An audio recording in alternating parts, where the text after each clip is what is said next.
Bismillahirrahmanirrahim. Semua orang pasti pernah mengalami kesukaran di dalam kehidupannya. Tidak peduli apakah ia orang miskin atau orang kaya, apakah ia orang lemah atau orang kuat, apakah ia orang hina ataupun orang mulia. Semua orang pasti pernah mengalaminya. Tanpa kehendak dan takdir daripada Allah Subhanahu wa taala, kesukaran itu tidak akan pernah hilang di dalam kehidupan.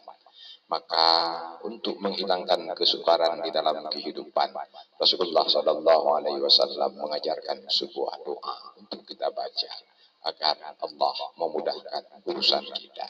Doa yang diajarkan oleh Rasulullah Shallallahu alaihi wasallam adalah Allahumma la sahla illa ma ja'altahu sahla wa anta taj'alul hasana iza syi'ta sahla.